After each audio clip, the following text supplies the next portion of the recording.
Hey guys, MiracleMAX here. I've worked on this vehicle before. It's a Mitsubishi Triton 2010 model with a 4D56 diesel engine in it. Previously I did quite a bit of work on it. I did tell the customer once before that I could see an oil leak at the turbo, and now he's complaining that he's losing power when he accelerates. Eventually the turbo picks up, but it does take a long time. There's a heap of turbo lag before it actually kicks in. So I want to do a few tests before I actually rule that the turbo needs to be replaced.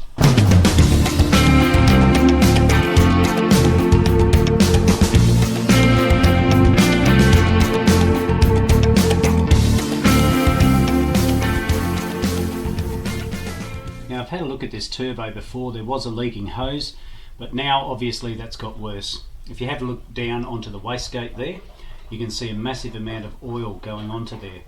Now, the turbo not boosting up, is that a reason that it's an electrical fault, or is it a mechanical fault for some reason?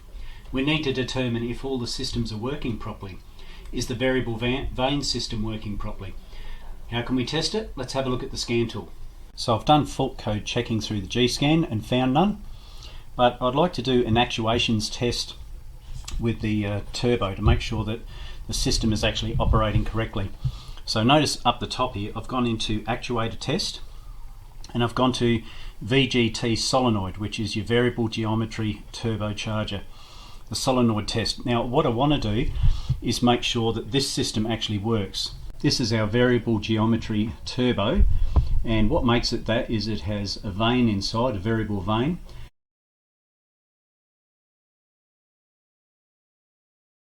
and it has an actuator down the bottom there. See that actuator? Now that's the one I want to focus on right now. You can see how much oil is on that actuator. I believe the oil is coming from the turbocharger itself, in between the bushes, and dragging it externally through that little hole that you can see. There's a little hole here, just in there, and I believe that that's where the oil is going then onto the wastegate. So how do I check that wastegate? Well, the good thing is that I can actually do it through actuations on my scan tool. The only thing, of course, because it's a vacuum operated actuator, there's a little vacuum hose down the bottom there, the vehicle itself needs to be running at the time. So let's get the vehicle up and running so that we can confirm that the actuator is actually operating. So to carry out this test, it's quite simple. All we need to do is hit that start button down there, and it will engage the actuator. Yep, there we go. What does that do? I'll show you. When we hit the start button, it pulls in the actuator, and it'll hold it in for a short period of time and then release it, as you can see there. So the test that we've done so far tells us what? It tells us several things. It tells us that the communication between the ECU and the actuator is working okay. It tells me that the actuator is holding vacuum because it didn't leak back. So I know that the computer side of things is okay. What else could be the fault?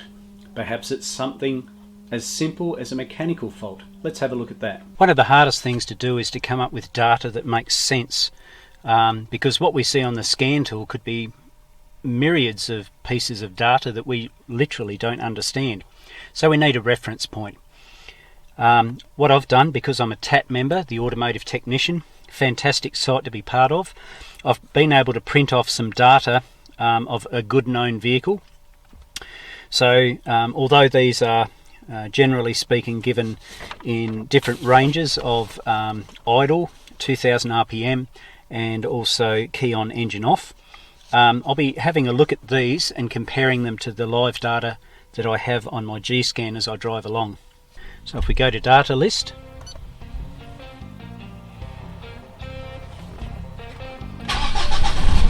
and of course the beauty of this thing is that I can select certain items and decide which one I want. So I'm going to pull out my little pen out the side here, because I have fat finger syndrome, so I can never find the bits that I'm after. So there'll be a few things that I'll select. You just double click on those. So just to cut out anything else that may confuse me, I have little brain syndrome as well, is I've just highlighted a few pieces of information that I'll study as I drive along. You'll be happy to know that the camera has its seatbelt on, so it's nice and safe. Let's see what this reads.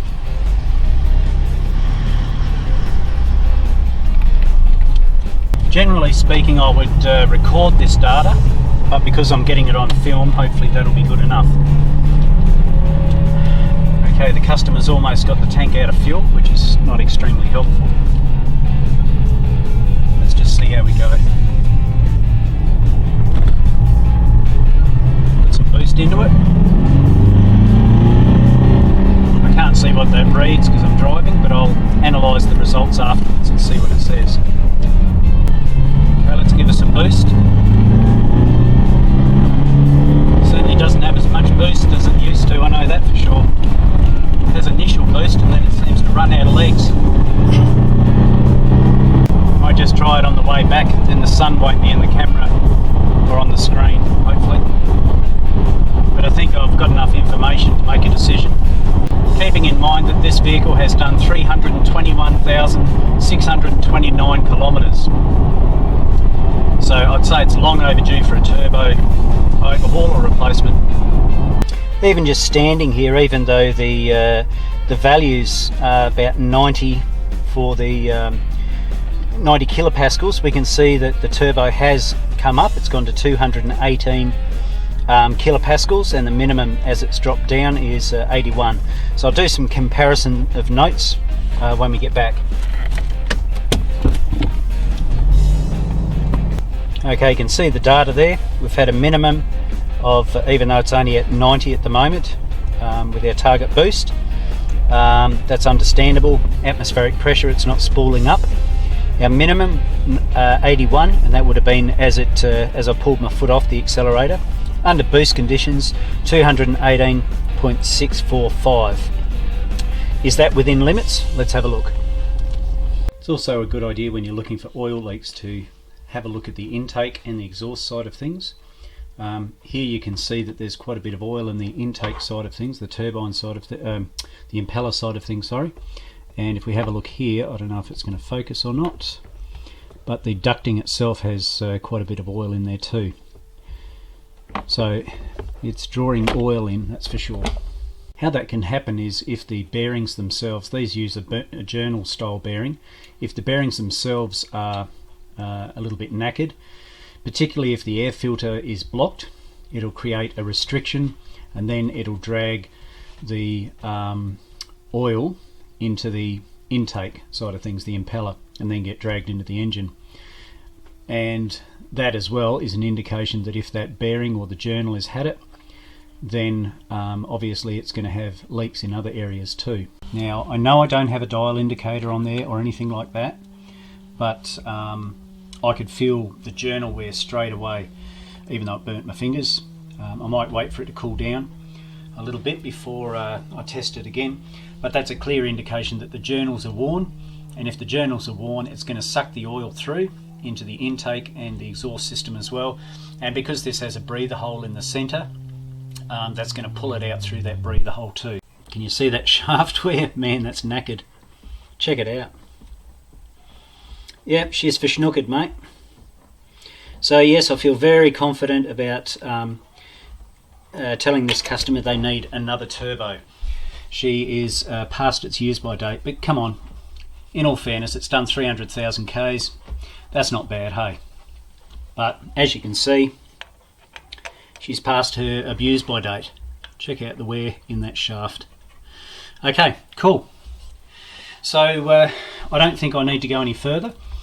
I don't need a dial indicator on that to tell me that it's far beyond what it should be. In fact, who knows, there might even be little score marks on the body itself. I can't quite see them at this point in time, but I haven't even looked at the turbine side of things, and I don't think I'll bother because it's done that amount of Ks, and it definitely needs replacement. So when I replace it, I'll film a bit more, and hopefully we've got all those issues sorted out. This Triton's done over 323,000 Ks on the original turbo.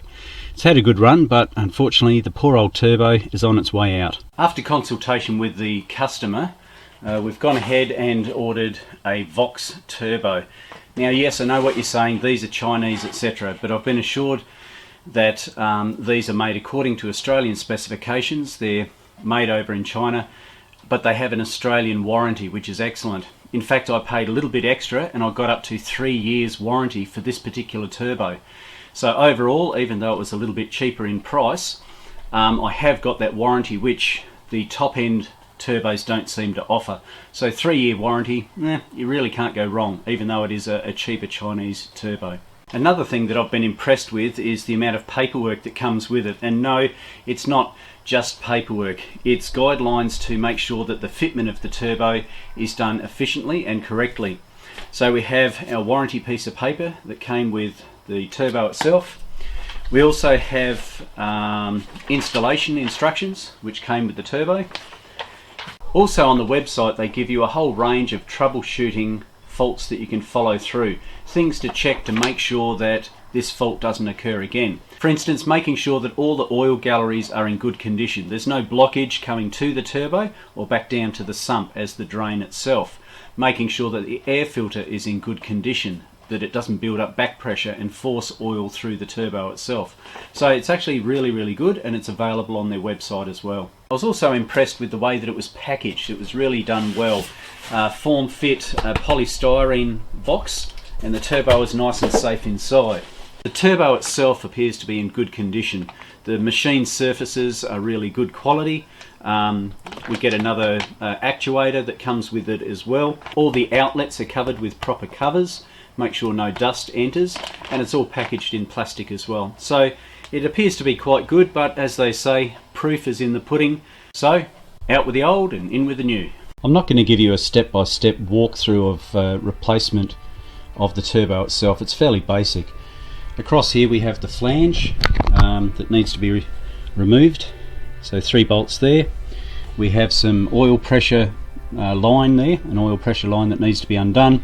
We have the main ducting, intake ducting, that needs to be done there, and we will have a return hose right down the bottom there.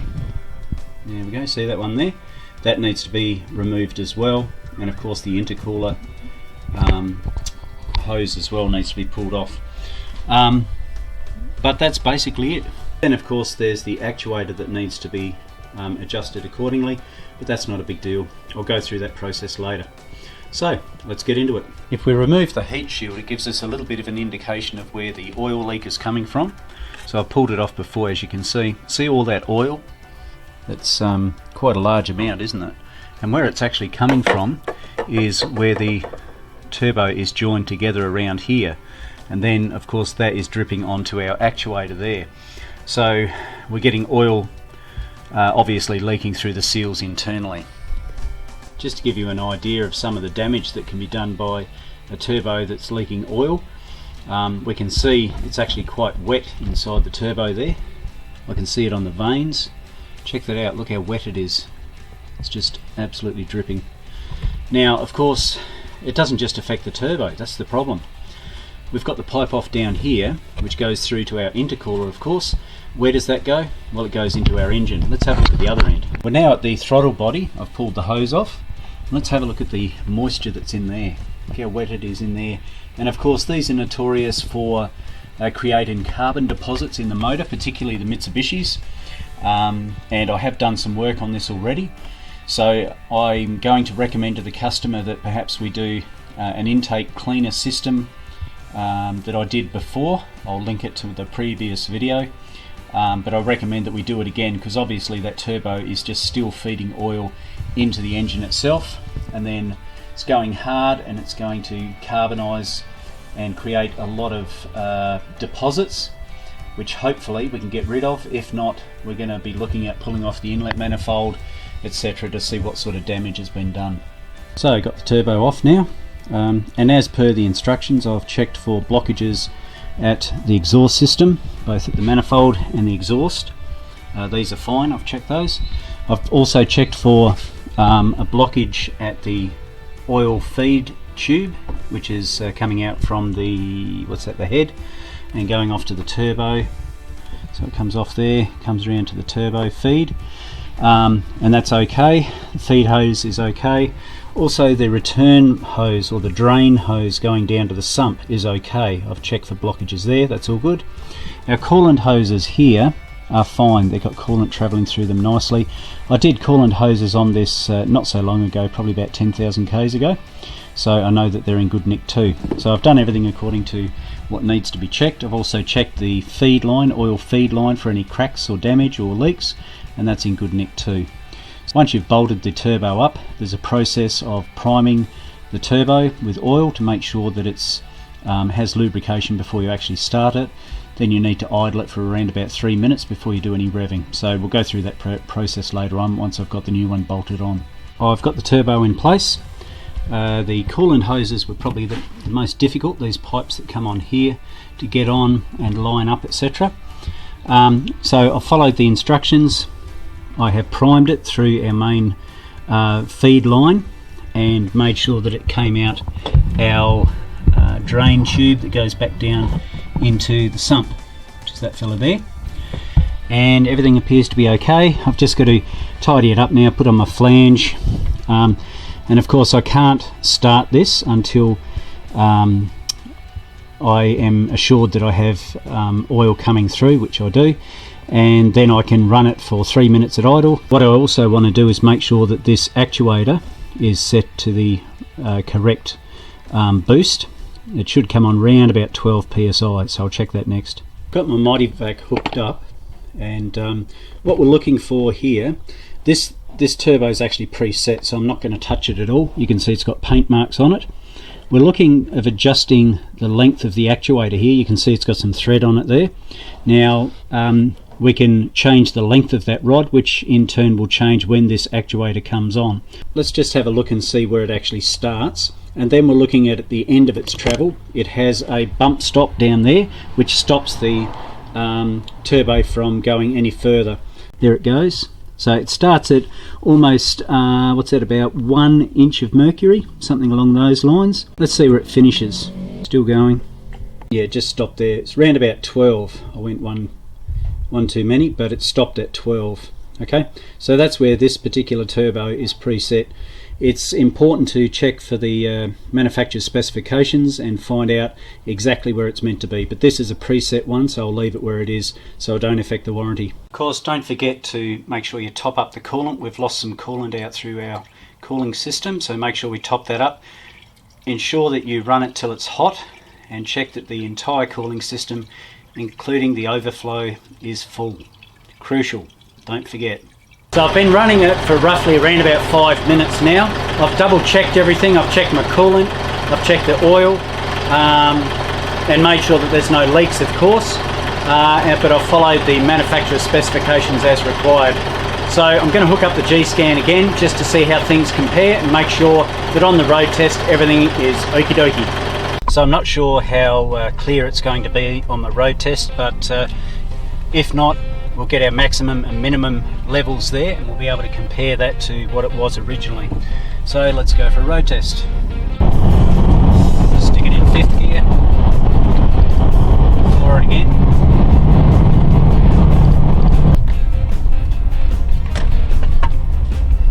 Last time our boost pressure sensor was 88 kPa minimum and maximum was 245. Now we have a minimum of 90 and a maximum of 270, so we can see an improvement there already, can't we? But before we had a minimum of 12 psi and a maximum of 35, so it appears that it's been boosted up a little bit. So we'll head back to the workshop and see what happens. So we're done and dusted, another successful repair. Some things to keep in mind when you're fitting a turbo are making sure that the air filter is not blocked. That can cause oil to be drawn through the turbo itself. Making sure that we have a good oil feed going into it, good oil pressure. Making sure that the PCV system, or the ventilation system, the breathing system of the engine, is in good condition. Don't want to build up pressure that's going to be forced past the seals of the turbo into the intake. Other things to keep in mind are the EGR system, and also the oil drain system that goes back into the sump. So we have pressure going into the turbo and the drain goes back down to the sump. 2, make sure that your coolant's in good condition. It's a water-cooled system, so you want to make sure that your coolant is in good condition too. I'm happy with the results. We've seen quite a large amount of boost increase with the new turbo, both in the minimum range and the maximum range. So that's really good to see. If you enjoyed this video and you haven't already, please subscribe to the channel. Give it a like and feel free to comment down below. So this is MiracleMAX. Until next time, signing off. We'll catch you later.